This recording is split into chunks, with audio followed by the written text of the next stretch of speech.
자, 오늘은 예수님께서 부활 후에 제자를 만나신 사건 살펴보려고 합니다. 우리 지난주에 예수님의 부활에 대한 이야기 살펴봤기 때문에 이제 그 후의 사건 살펴보려고 합니다. 14절의 마지막에 보면 이것이 세 번째로 제자들에게 나타나신 것이다 라고 사도 요한은 기록하고 있습니다. 근데 요한복음을 보면 재미있는 게 요한복음 20장 30절과 31절을 보시면 이렇게 되어 있습니다. 예수께서 제자들 앞에서 이 책에 기록되지 아니한 다른 표적도 많이 행하셨으나 오직 이것을 기록함은 너희로 예수께서 하나님의 아들 그리스도이심을 믿게 하려 하며 또 너희로 믿고 그 이름을 힘입어 생명을 얻게 하려 함이니라. 예수께서 많은 일을 했지만 내가 이것만 골라서 기록했고 이것을 통해서 너희가 예수를 믿게 하는 거야 라면서 마치 요한복음을 딱 마치는 것처럼 딱 써놨어요. 그리고 나서 21장 한 장을 활용해서 추가적으로 또 다른 중요한 사건이 하나 있어 해서 기록해 놓은 것 같은 느낌을 주고 있습니다.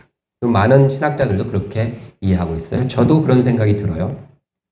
그래서 21장에 우리가 오늘 읽은 본문에서 과연 요한은 글을 거의 맞춰놓고 예수님 믿는데 부족한 거 없어 해놓고 나서 그래도 한 가지 더 얘기를 해야 돼 라고 했던 것이 무엇인가? 요한은 어떤 것에 주목해서 이 오늘 본문의 말씀을 쓰고 있는가? 그리고 봤더니 요한이 주목하는 것은 한 사람이에요. 그 사람은 누구예요? 베드로예요. 그래서 오늘 본문에도 보면 2절 빼고요. 2절은 제가 나중에 설명할게요. 나머지 보면 제자들이 여러 명 나오는데 이름이 다 베드로만 나와요. 나머지는 그냥 제자들이 이렇게 하는데 베드로는 꼭 이름으로 베드로가 이렇게 써줘요. 그래서 베드로의 초점이 맞춰져 있어요. 그리고 되어지는 사건들도 베드로랑 관계된 사건들, 대화도 베드로하고 하고 막 이렇게 21장 전체가 이렇게 되어 있습니다. 그래서 오늘 그 부활 후에 예수님의 그 나타내심에 대해서 요한은 무엇을 주목하고 있는지 우리 같이 살펴보려고 합니다. 1절에 보면 이렇게 시작해요. 그 후에 예수께서 디베랴 호수에서 또 제자들에게 자기를 나타내셨으니 나타내신 일은 이러하니라 이렇게 되어 있습니다. 디베랴 호수에서 또 나타나셨다. 그 20장에 보면 예수님께서 이제 부활하신 다음에 제자들에게 나타나셨어요. 제자들이 모여 있었죠. 그때 제자들은 예수님이 죽으셨기 때문에 이제 굉장히 숨어 있고 움츠려져 있었어요. 그래서 문을 다 닫고 있었는데 그곳에 예수님이 나타나십니다. 그리고서는 부활의 증거를 보여주셨죠. 제자들이 막 너무 기뻐했어요. 그런데 그때 한 사람이 없었어요. 도마가 없었어요. 도마한테 야 예수님이 부활하셨어 내가 봤어 했더니 웃기지 마 내가 손가락 찔러보고 이러지 마 이래야지 믿을 것 같아 그랬더니 또 도마가 있는데 나타나셨어요. 자 그러면 그때 베드로는 예수님을 봤을까요 안 봤을까요? 부활하신 예수님 봤어요. 네. 도마만 없었기 때문에 그래서 예수님 부활한 걸 봤어요. 그리고 도마랑 예수님 간에 있었던 일도 봤어요. 그리고 베드로가 갈릴리로 갔어요. 베드로가 왜 갈릴리로 가죠? 예수님이 갈릴리에서 보자 이랬어요. 갈릴리로 갔는데 한번 띄워줘 보세요. 오늘 본문에 요한은 뭐라 그러냐면요. 디베랴 호수에서 이렇게 얘기해요. 이게 우리가 이제 이 갈릴리 호수를 갈릴리 호수라고도 이름이 많아요. 갈릴리 호수를 부르는 이름이. 갈릴리 호수라고도 하고 디베랴 호수라고도 하고 게네사렛 호수라고도 부르고 여러 명칭으로 불리긴 해요. 하지만 오늘 본문에 있는 이 디베랴 호수에서는 좀 의미가 다른 것 같아요. 무슨 얘기냐면요. 디베랴가 어디냐면 여기에요. 디베리우스라는 로마 황제가 이곳에다 자기 이름을 딴 이렇게 도시를 지었어. 성을 짓고 그래서 그 이름을 따서 디베랴라는 성이에요. 근데 이게 이제 전체다가 갈릴리 호수인데 여기가 디베랴라는 곳이고 디베랴 호수면은 바로 요 근처겠죠. 그쵸? 가나는 여기 있어요. 어쨌든 디베랴는 요 근처예요. 그런데 베드로가 사는 곳은 어디냐면요. 베드로의 집은 가버나움이에요. 같은 갈릴리 호수지만 그리고 베세다 출신이에요. 그리고 여기 이제 자기 장모님이랑 같이 살았잖아요. 가버나움이에요. 그러면 여기서부터 여기까지는 우리 보면 이게 전체 둘레가 53km거든요. 둘레가. 그러면 여기서부터 여기까지는요 10km 이상 떨어져 있어요. 근데 이 디베랴 호수에 있었다는 거예요. 자, 마가복음 16장 7절에 있나요?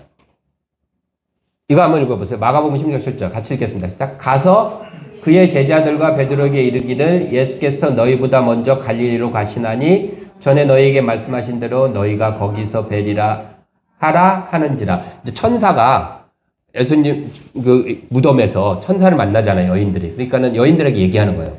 그런데 여기서 재밌는 게 가서 그의 제자, 그는 예수님이죠. 예수님의 제자들과 누구에게 얘기하래요? 베드로에게 얘기하래요. 베드로에게는 꼭 얘기해야 돼, 이런 거예요. 베드로도 그의 제자잖아요. 제자들과 베드로한테 꼭 얘기해. 어떻게? 갈릴리에서 보자. 그 얘기 베드로가 들었어요. 전에 들었겠죠, 베드로가. 그런데 오늘 다시 지도 보여주세요. 그러면 우리 상식적으로 생각해서 베드로가 여기 있어야 돼요? 여기 있어야 돼요? 에? 여기 있어야 돼요? 여기 있어야 돼요? 여기가 베드로가 있던 집이에요. 베드로가 예수님을 만난 곳도 여기예요. 가버나움. 다 갈릴리 호수예요. 갈릴리 호수라고만 했기 때문에 예수님은. 그러면 갈릴리 호수 어딘가로 가야겠죠. 그럼 우리가 상식적으로 생각해보면 어디로 가겠어요? 자기 집이 있는 곳으로 가든지 아니면 예수님을 만났던 곳.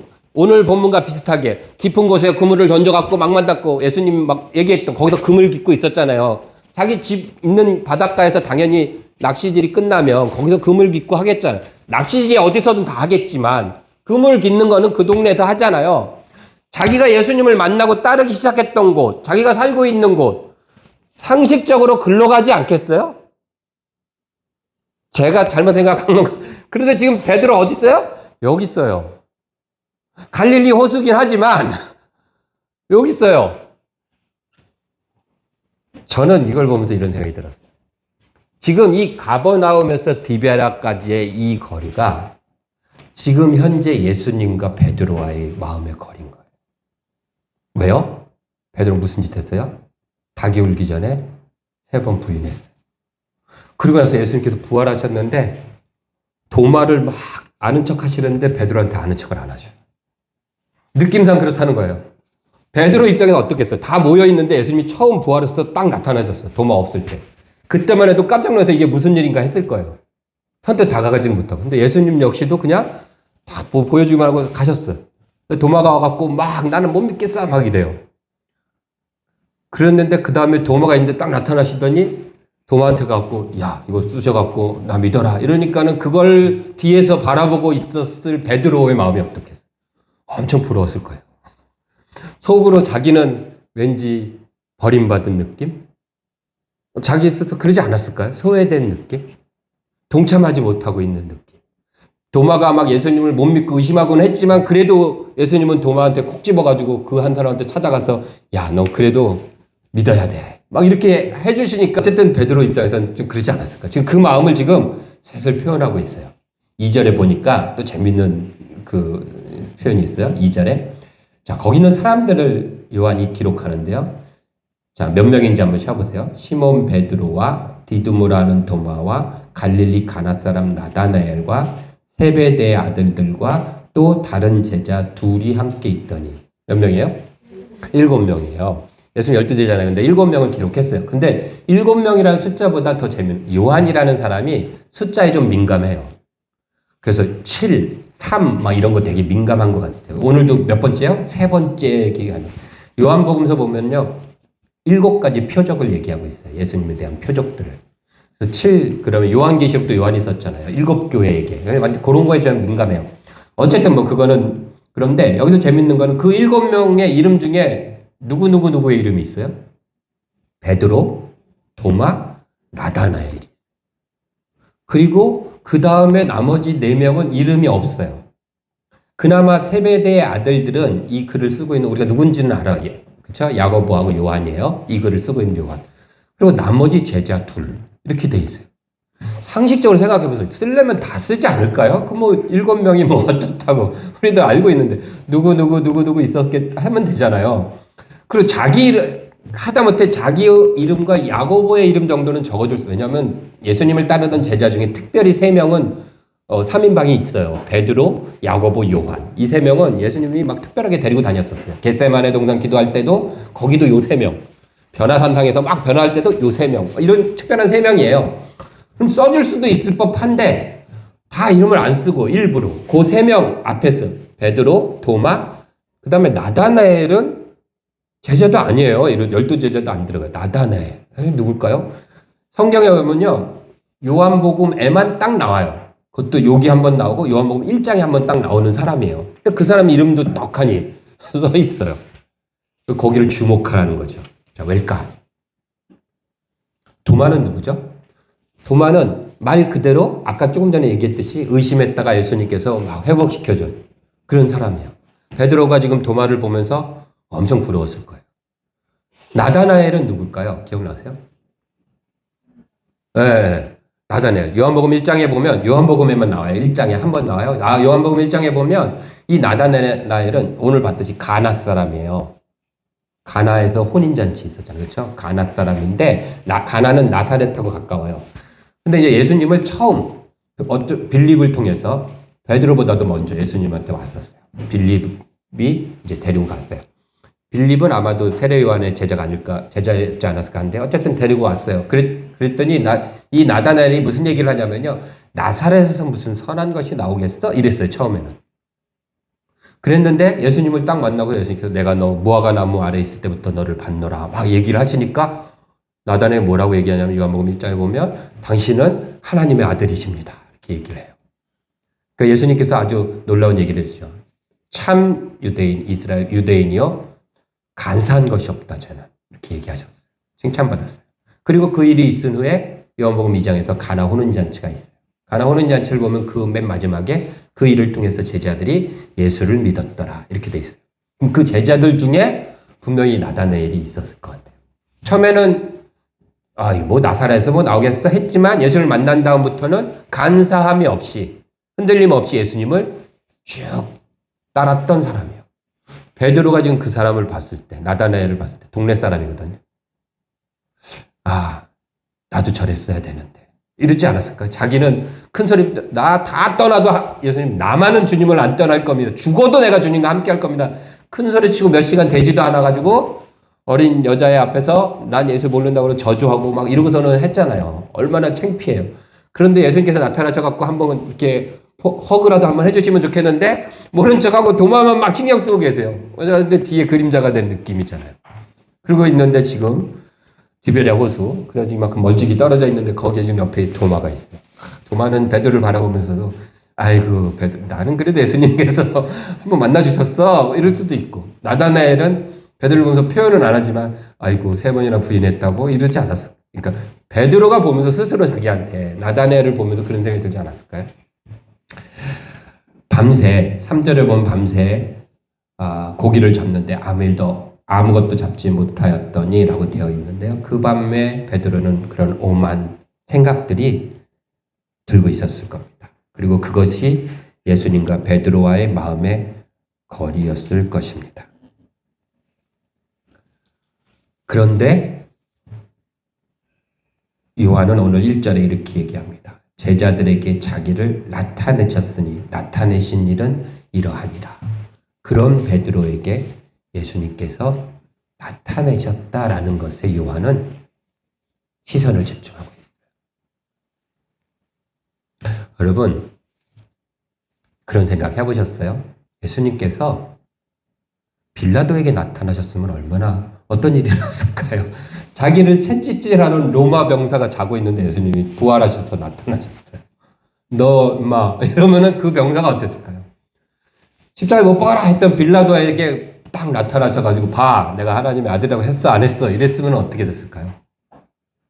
깜짝 놀랐겠죠. 어쩌면 그게 더 순간적으로 복음화 시키기에는 경배받게 하기에는 엎드려 절하고 경배했을 거 아니에요. 예수님한테. 훨씬 좋았을 거예요. 그런데 예수님께서는 그렇지 않았어요. 그리고 어디에? 베드로에게 나타났어요.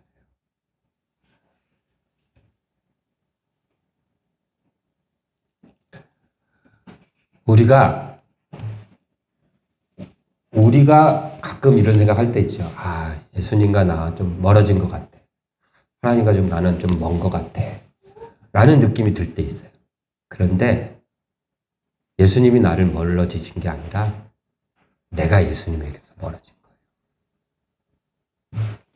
가버나움에서 가지를 못하고 내가 지금 디베랴 호숫가에 있는 거예요. 그러니까 예수님께서는 다시 디베랴까지 찾아오세요. 우리는 이런 생각합니다.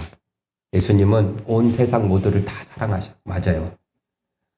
하나님이 세상을 이처럼 사랑하사 독생자를 주셨어요. 온 세상 모두를 다 사랑하세요. 그런데 우리가 그 말을 막 하면서 잊어버린 가끔 놓치는 게 있어요. 하나님은 온 세상 모두를 다 사랑하신다 그래가지고 그 온 세상 사람들 모두를 동시에 사랑하시는 게 아니에요. 한 사람 한 사람씩 온 세상 모두를 사랑하시는 거예요. 그래서 하나님이 모두를 사랑하시지만 나한테는 조금 소홀하실 수도 있을 것 같아. 우린 그러잖아요. 너네 다 사랑해. 그러면 우리 애들이 우리 4명이니까 아빠 누굴 제일 사랑해? 난 니네들 다 사랑해. 엄마가 좋아, 아빠가 좋아, 다 좋아요. 하지만 뭔가 좀 섭섭하고 소홀한 것 같아. 다 사랑하는 건 알겠어. 그런데 나한테는 집중적으로 나 하나만 했을 때는 조금 80%가 나는 100% 사랑을 원하는데 다 사랑하다 보니까 이게 80으로 분산돼서 사랑하는 느낌이 드는 거예요.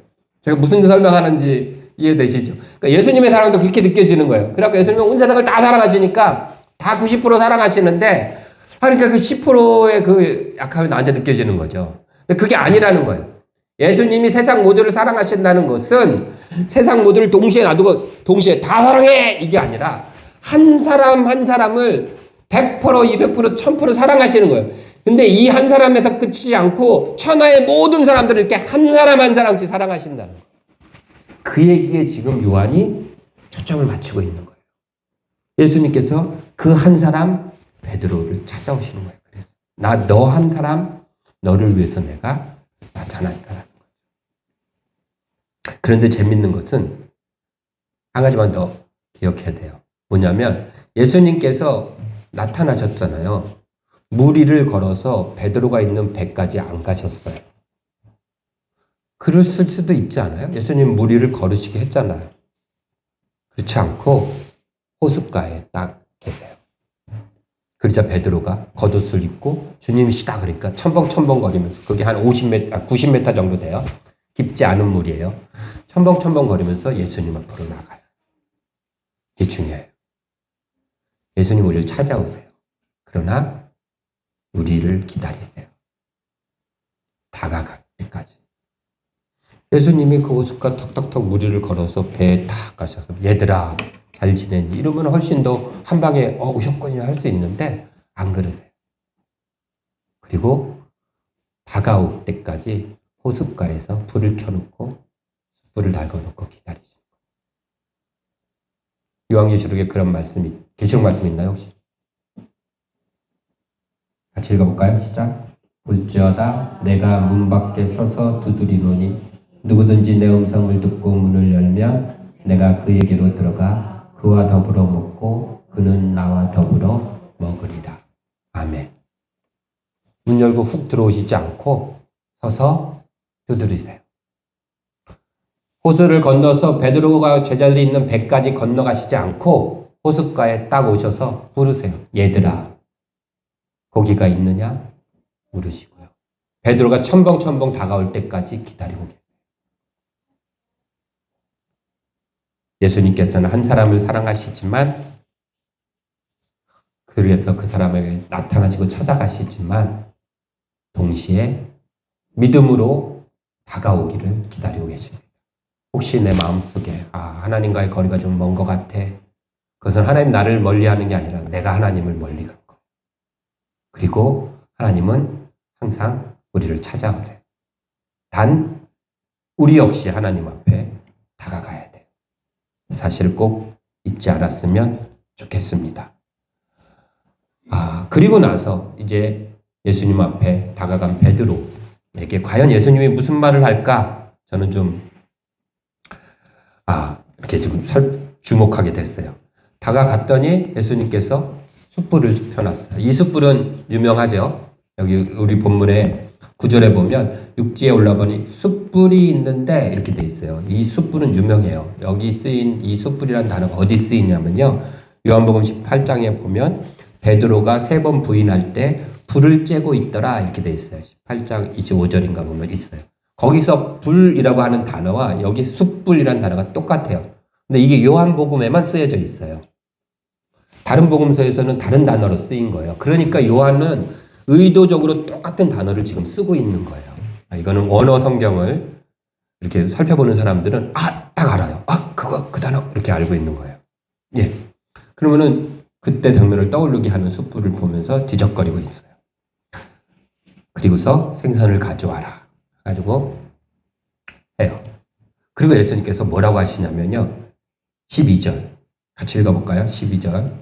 시작. 예수께서 이르시되 와서 조반을 먹으라 하시니 제자들이 주님이신 줄 아는 고로 당신이 누구냐 감히 묻는 자가 없더라. 전 이 말이 참 너무 좋았어요. 공감이 되고 좋았어요.